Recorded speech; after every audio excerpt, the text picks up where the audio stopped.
Nous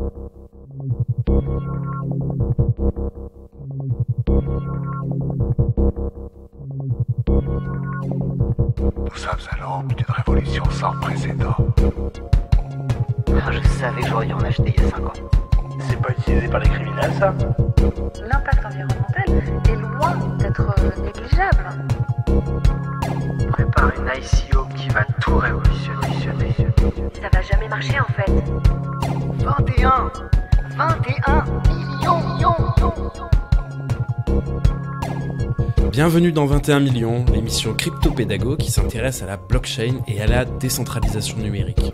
Je suis Grégory Raymond, journaliste pour le magazine Capital. Aujourd'hui, c'est un épisode un peu spécial parce qu'on parlera pas beaucoup de blockchain et de crypto. Cette fois-ci, j'avais surtout envie de parler avec vous de l'Estonie. Il paraît qu'on serait en train d'y inventer la société numérique de demain. Alors forcément, avec un sujet pareil, ça ne pouvait qu'intéresser 21 millions. Dans ce petit pays d'1,3 million d'âmes, coincé entre la Russie et ses voisins baltes, on bénéficie de quasiment tous les services publics sur son smartphone. Il est même possible de voter dessus. Alors forcément, depuis la France, ça fait bizarre. D'autant qu'on peut même devenir résident électronique sans y vivre et qu'un projet de crypto-monnaie nationale a même été évoqué au plus haut niveau de l'État. Pour parler de tous ces sujets, je reçois Geoffroy Berson qui nous fait l'honneur de nous expliquer comment fonctionne cette société du futur. Il fait figure de témoin privilégié car il a vécu 2 ans à Tallinn, la capitale, entre 2016 et 2018, où il était chargé de mission sur des questions numériques auprès de l'ambassade de France. Il nous racontera ce qui se passe dans ce pays qui rêve d'exporter son modèle à l'étranger. Car l'enjeu est primordial pour l'Estonie. Derrière ces expérimentations administratives et technologiques, le gouvernement entend faire de sa cyberdémocratie un moyen de s'affirmer sur l'échiquier mondial. Bonjour Geoffroy Berson, bienvenue dans 21 millions. Bonjour, merci. Alors, je suis ravi de vous recevoir car vous êtes l'un des rares francophones à pouvoir témoigner d'une expérience complète dans les arcanes de l'administration estonienne. Donc, pendant 2 ans, vous avez vécu à Tallinn, auprès de l'ambassade de France, où vous occupiez un poste d'attaché numérique de l'Institut français d'Estonie et du service de coopération et d'action culturelle. Alors, derrière ce nom ronflant, en quoi consistait cette mission exactement ? Donc, j'avais une mission de 2 ans pour créer le poste d'attaché numérique, dont l'objectif était de rapprocher la France et l'Estonie sur des questions de société numérique et de ne pas présenter le numérique comme uniquement un domaine économique, mais comme un facteur de transformation de la société sur lequel on doit se poser des questions. Et donc mon rôle était d'engager des dialogues, des coopérations entre 2 pays qui sont amenés à jouer un rôle important dans la construction d'une Europe numérique. D'accord. Et j'ai eu l'occasion de me rendre à Tallinn en 2015. Alors effectivement, le pays semble en avance sur beaucoup de choses. Personnellement, ce qui m'avait marqué, c'est qu'on pouvait payer par carte bancaire dans la totalité des commerces, même les plus minuscules et même pour moins d'€1. Moi, ça fait rêver pas mal de Français, je crois. Effectivement, ouais. Toute la vie quotidienne, de manière générale, est plus simple en Estonie qu'en France. Ça, c'est incontestable. D'accord. Et à quoi on peut attribuer cette avance ?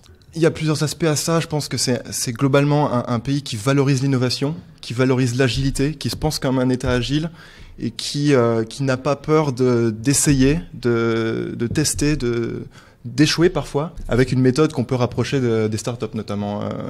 Ils se vantent souvent comme étant un État avec un esprit startup. Non pas que toutes les administrations se comportent comme ça, mais c'est vrai qu'il y a une prime à l'agilité. D'accord. Et donc, vous l'aviez dit, plus généralement, l'Estonie est souvent citée en exemple quand il s'agit d'évoquer le numérique. Alors, il est possible de quasiment tout faire en ligne et simplement, alors que chez nous, on est encore bien habitué à remplir de la paperasse, l'envoyer, éventuellement qu'on nous renvoie un formulaire qu'on aurait oublié. Bref, c'est un peu embêtant chez nous. Et en Estonie, tout ça est possible grâce à la fameuse carte d'identité numérique. Est-ce que vous pouvez nous la décrire ? À quoi elle sert ? Donc la carte d'identité numérique, c'est vraiment le cœur de l'État numérique estonien. C'est une carte physique, donc qui ressemble à une carte bancaire française avec la photo d'identité et puis une petite puce électronique qui a été lancée en 2002, qui est depuis obligatoire, donc presque tous les Estoniens ont, et qui permet, en se connectant sur son ordinateur, avec un lecteur dédié, et en tapant un code PIN, d'accéder à son espace personnel auprès de l'administration estonienne. Et qui donne accès à la quasi-totalité des services publics en ligne de manière assez simple, avec un portail unique, ce qui est extrêmement important pour avoir accès simplement à tous les services publics. D'accord. Donc les services publics, c'est donc la carte d'identité classique, le permis de conduire, ça peut être l'équivalent de la carte vitale locale, et c'est marrant parce que ça sert aussi de carte de transport à Tallinn. Alors, pas directement, dans le sens où vous aurez quand même toujours une carte physique de transport. Mais ce qui est intéressant à Tallinn, c'est que si vous êtes résident de Tallinn, vous disposez de la gratuité des transports en commun, à condition que votre carte de transport soit ait été liée à votre carte d'identité pour prouver que vous résidez sur Tallinn. Et donc il y a un échange de données qui est fait. Donc au final, on a l'impression qu'on peut quasiment tout faire avec cette carte. Mais quelles sont les limites d'usage? Qu'est-ce qu'on ne peut pas faire avec cette carte au niveau de l'administration? Du point de vue public, il n'y a que 3 services publics qui ne sont pas disponibles uniquement en matière numérique. C'est le mariage, le divorce et la cession de biens immobiliers. D'accord. C'est pour des raisons techniques ou? Non, ça pourrait être évidemment fait de manière numérique comme pour tous les autres services publics. C'est uniquement pour des raisons politiques et culturelles. On considère que quand il y a un mariage notamment, il faut qu'il y ait au moins une rencontre physique et que ça ne peut pas être fait uniquement en tapant un code PIN sur Internet. Mais techniquement, tout pourrait être fait et peut-être qu'un jour, ils reviendront dessus. D'accord. Et pour la cession du bien immobilier, on peut peut-être imaginer une tokenisation plus tard et qu'on puisse échanger des titres de propriété en ligne juste depuis son ordinateur, quoi. On peut tout à fait l'imaginer d'un point de vue technique. Je pense que s'ils ont demandé à ce qu'il y ait une présence physique, c'est parce qu'il y a peut-être des abus contre lesquels il faudrait lutter. Et donc là, il y aura des questions de sécurité, je pense, et de lutte contre la fraude qui seront importantes. Mais d'un point de vue technique, oui, ça pourrait être intéressant. Et j'imagine que si on faisait ça en France, il y aurait peut-être vachement de défiance de la part des citoyens, parce qu'on se dirait, oh là là, l'État va avoir encore plus de données qu'il n'en a déjà et tout. En Estonie, j'ai l'impression que ça pose moins de problèmes parce que les Estoniens ont confiance dans leur État, notamment parce que l'Estonie existe depuis 1991. Il y a eu, ils sont restés sous l'occupation soviétique et avant nazie, donc pendant quasiment tout le XXe siècle. Donc cet État jeune est plutôt source de confiance, hein. Exactement. Il y a 2 grands types de raisons pour lesquelles les Estoniens ont confiance dans leur administration. La première, celle qui peut vraiment nous intéresser directement, c'est l'efficacité technique et le fait qu'il y ait beaucoup de transparence dans leurs institutions. La plupart des briques numériques de leur infrastructure sont ouvertes, elles peuvent être auditées. Et pour la vie quotidienne d'un Estonien, c'est beaucoup plus efficace d'avoir accès à tous les services publics en ligne en quelques clics plutôt que pour un Français d'avoir des processus qui sont certes de plus en plus en ligne, mais toujours très compliqués et qui mélangent souvent la présence physique, l'envoi de courriers papier et des espaces numériques qui sont assez mal conçus, je trouve. Donc il y a cette question de l'efficacité. Et puis, il y a des questions un peu plus culturelles qui sont là différentes du contexte français, où effectivement, naturellement, il y a une confiance un peu plus grande des Estoniens dans leurs institutions, notamment ce que tu disais sur le fait que les institutions estoniennes sont très récentes. La moitié du XXe siècle, effectivement, ils étaient sous occupation étrangère, principalement soviétique, et donc le fait de retrouver des institutions qui soient estoniennes en 91 contribue à donner un capital sympathie en fait aux institutions que nous on n'aurait pas automatiquement. Il y a beaucoup plus de défiance de la part des Français, je pense, envers leur administration. Alors pour qu'il y ait de la confiance, il faut qu'on puisse vérifier, hein, et c'est quelque chose qui est intéressant dans ce dispositif estonien, c'est que chaque citoyen quand il se connecte à son compte, il peut vérifier qui a eu accès à ses données personnelles et à quel moment. Si un coup d'œil vous paraît injustifié, vous pouvez réclamer des comptes à l'administration. Donc la transparence et la garantie qu'on n'exploitera pas cette fantastique masse de données, j'imagine que c'est un peu la clé de voûte du système, hein. Exactement, c'est un peu la grande réussite d'un point de vue démocratique de leur modèle. Là où la plupart des délégations françaises qui vont visiter l'Estonie sont un peu étonnées de la facilité avec laquelle l'État va capter des données sur les citoyens. Ce que les Estoniens vont répondre, c'est que les citoyens français n'ont aucun moyen de savoir où sont stockées ces données, par qui et quelle utilisation en est faite. Et c'est vrai que quand je vais chez le médecin ou quand je donne des données parfois 3 fois la même à une administration, je ne sais pas ce qu'elle devient, je ne sais pas qui la regarde et je ne sais pas si elle est vraiment en sécurité. Ce qu'ils expliquent, c'est que eux, ils ont un droit de regard sur l'utilisation des données, c'est-à-dire que tout simplement, tout citoyen peut se connecter sur son espace personnel avec sa carte d'identité numérique, regarder qui a accès à ces données. Si ça paraît pas forcément légitime, par exemple, il y a eu des cas assez célèbres de policiers qui ont regardé des données personnelles de nouveaux compagnons ou de leurs ex, etc. Le citoyen a droit à demander des explications en 24 ou 48 heures, donc de manière assez rapide à son administration. Et si jamais c'est démontré que cette personne n'avait pas besoin d'accéder à ces données, il y a des sanctions qui sont assez rapides, assez sévères. Et donc ce droit de regard citoyen sur l'utilisation des données, c'est une notion qui est extrêmement importante et intéressante d'un point de vue démocratique. Il y a un auteur et entrepreneur américain et britannique qui s'appelle Andrew Keen, qui vient de sortir un livre qui s'appelle How to Fix the Future. et qui explique que pour lui, l'Estonie, c'est le modèle à suivre pour les démocraties libérales, parce que grâce à ce droit de regard citoyen, cette transparence, ils ont inventé un nouveau contrat social entre les gouvernants et les gouvernés. Il explique que oui, l'État a plus de facilité pour collecter des données sur les citoyens, mais en échange, le citoyen peut vérifier comment elles sont utilisées. Donc ça donne naissance à cette notion de accountability, donc de redevabilité de l'État envers ses citoyens, parce que les citoyens peuvent très simplement voir l'utilisation qui est faite et demander des comptes aux administrations, ce qui est en théorie possible dans tous les États de droit, dans toutes les démocraties, mais très difficile à faire quand on est face à une administration papier. Ça me fait penser à une chose. Donc, dans 21 millions, on parle surtout de crypto-actifs, de crypto-monnaies, de blockchain, pardon. Et la blockchain, on en parle souvent comme la technologie qui va résoudre le problème de la confiance et tout. Et puis là, on s'aperçoit que pour résoudre ce problème de la confiance, l'administration estonienne, elle n'a pas besoin de blockchain. Hein. Une bonne base de données bien sécurisée à l'ancienne, ça marche très bien, quoi. Alors, honnêtement, je ne sais pas à quel point la dimension technique et notamment justement ce droit de regard citoyen sur l'utilisation des données explique la confiance que les citoyens estoniens ont dans leur administration.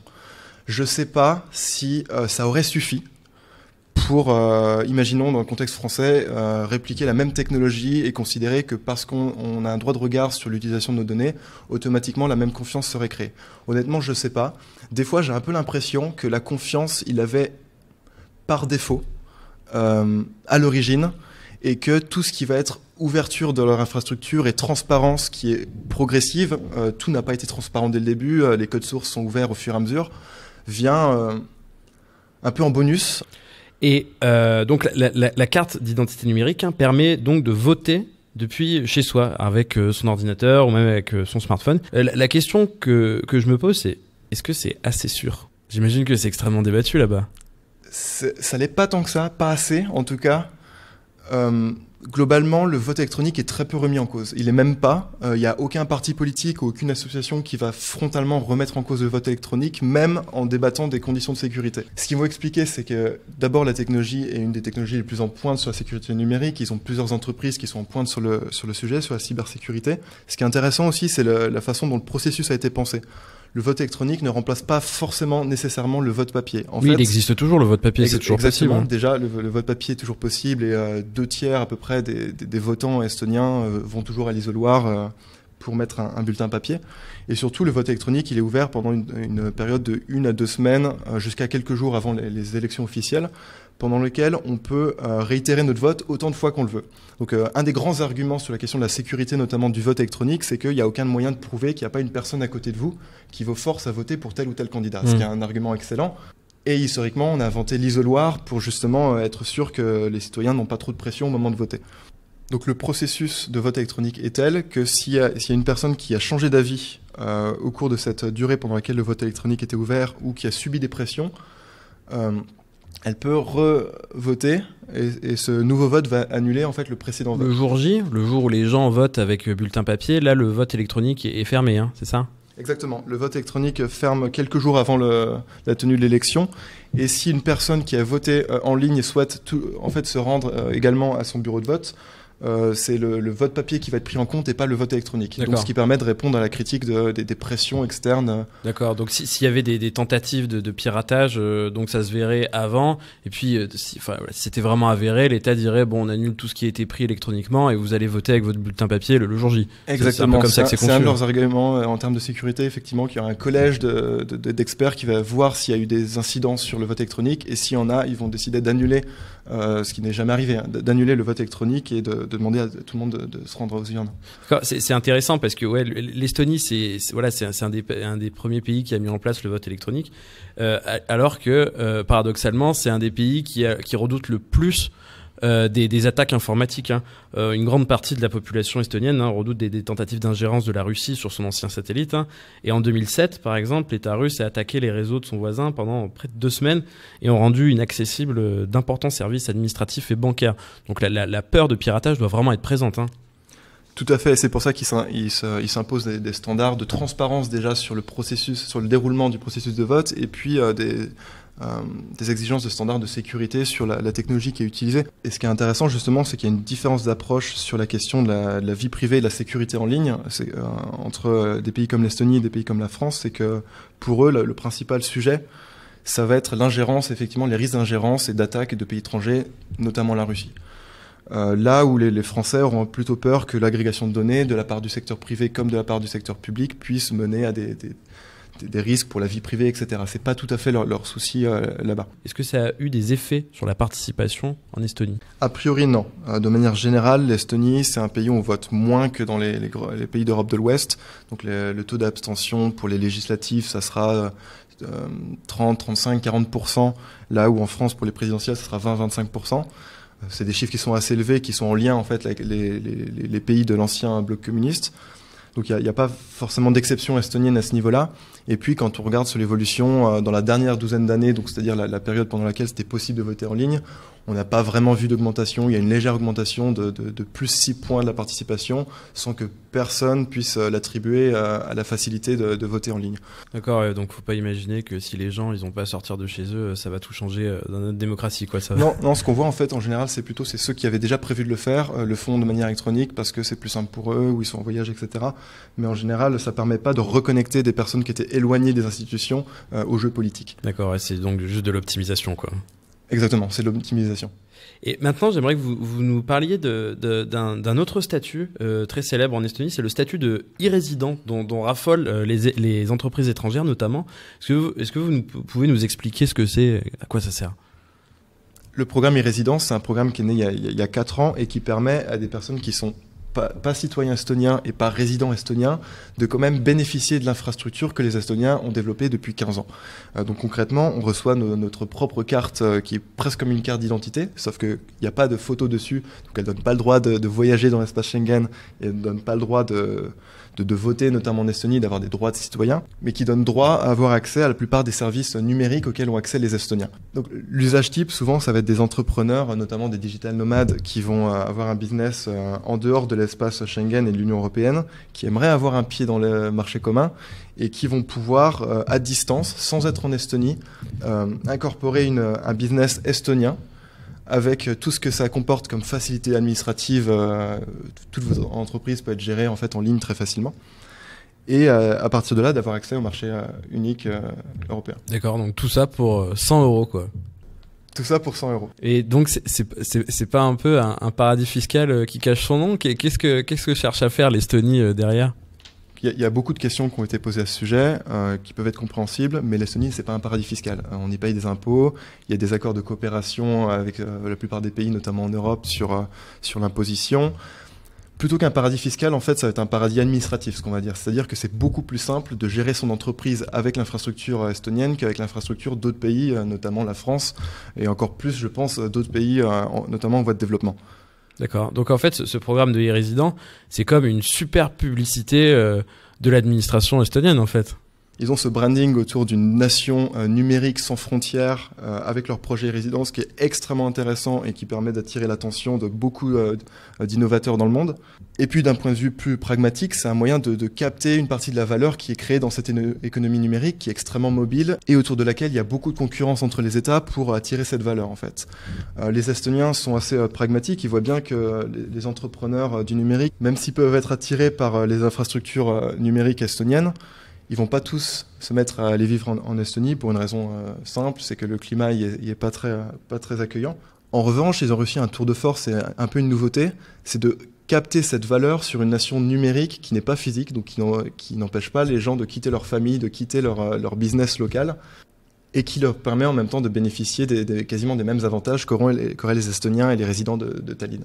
Donc ça permet de jouer sur les deux tableaux. En fait, avec l'e-résidence, il y a un pari assez intelligent et en tout cas très intéressant de la part des Estoniens, qui est qu'à l'avenir, les États auront une nouvelle communauté à servir, qui n'est pas uniquement leurs citoyens nationaux, qui n'est pas uniquement les résidents sur place, mais aussi les e-résidents, c'est-à-dire une communauté qui va se regrouper autour d'un État parce qu'ils se sentent liés par des valeurs, parce qu'ils ont envie d'investir littéralement dans ce pays, et que les États chercheront à attirer, parce que ça sera source de création de valeur économique pour ces États-là, et puis peut-être un moyen aussi d'imaginer l'évolution de ces infrastructures, de ces institutions, de ces services publics, aussi au bénéfice en fait des citoyens.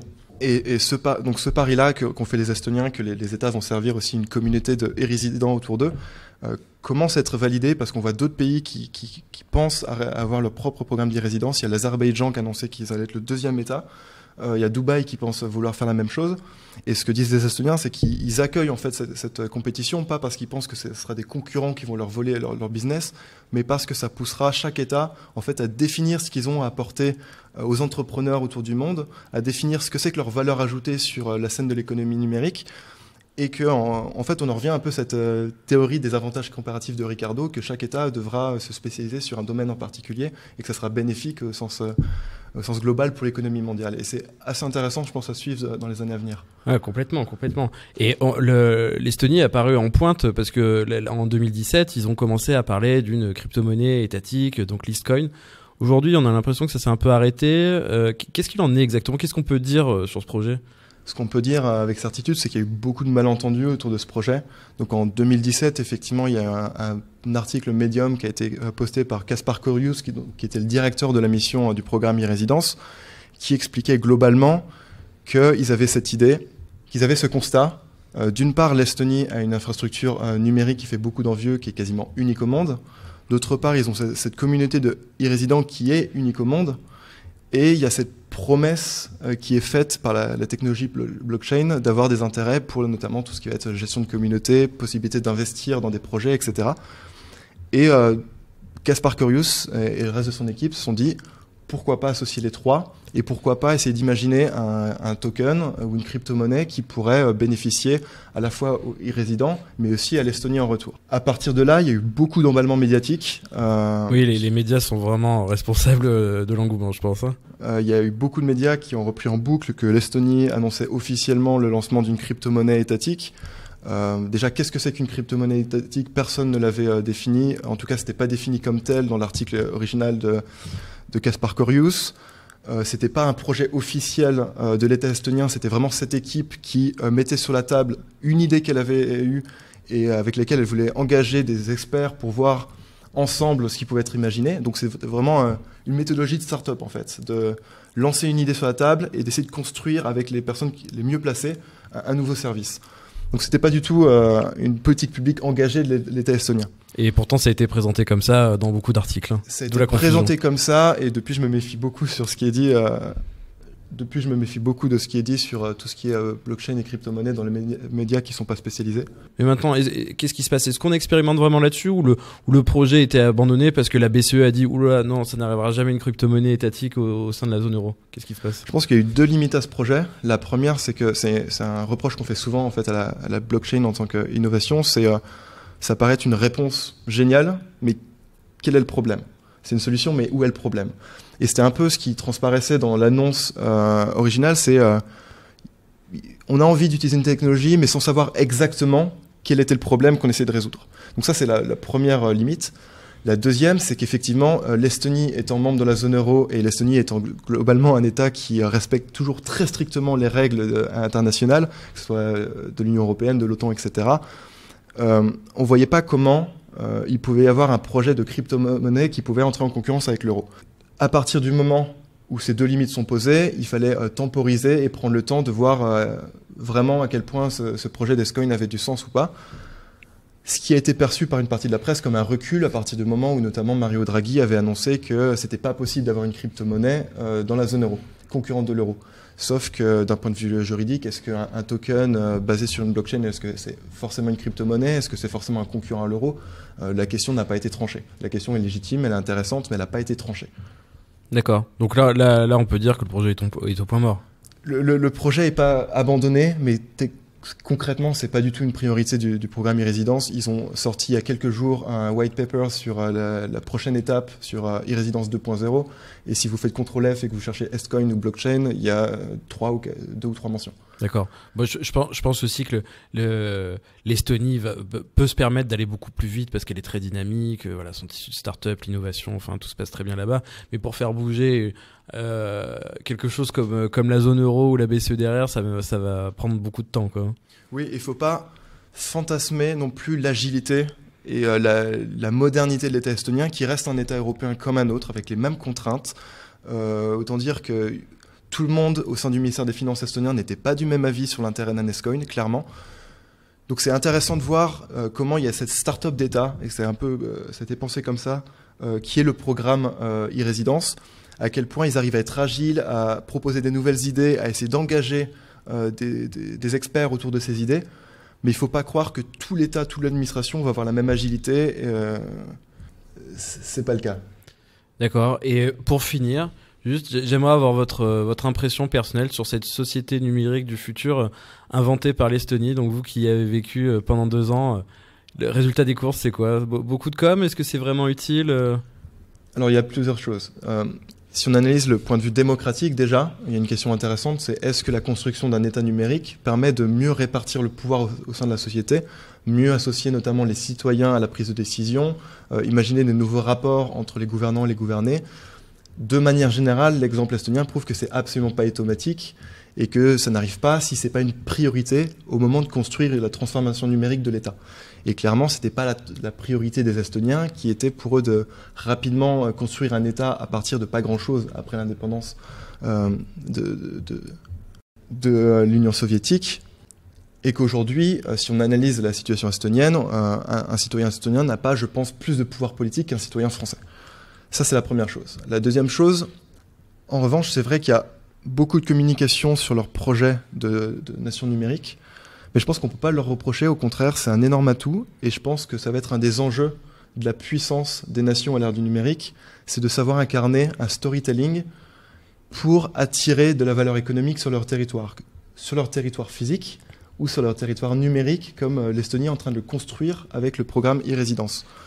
Et concrètement, j'ai pu voir la puissance que peut avoir un branding et un marketing bien pensé quand j'ai rencontré des entrepreneurs, notamment crypto, qui venaient d'autres pays que l'Estonie, jusque du Japon, pour s'installer en Estonie, non pas parce que le cadre légal était différent, il ne l'était pas, non pas parce qu'il y avait des avantages matériels, il n'y en a pas vraiment, mais parce qu'ils se sentaient bienvenus dans un État qui officiellement voulait inventer le futur avec agilité, en associant les entrepreneurs, etc. Merci beaucoup à Geoffroy Berson pour sa participation à 21 millions. Merci également à Ezad qui a composé le générique. Vous pouvez retrouver leurs références dans la description et nos précédents épisodes sur SoundCloud, Spotify, Deezer, YouTube et même Apple Podcast. N'hésitez pas à mettre un petit commentaire sur ces plateformes, c'est ça qui contribuera à faire grandir 21 millions. Et vous pouvez également me contacter sur Twitter, Grégory_Raymond, pour me suggérer le thème ou la personnalité que vous souhaiteriez entendre au prochain épisode. Et n'oubliez pas qu'on vous offre toujours 10% de remise pour vous rendre au Paris Blockchain Week Summit les 16 et 17 avril à Paris. Les détails sont dans la description. À bientôt!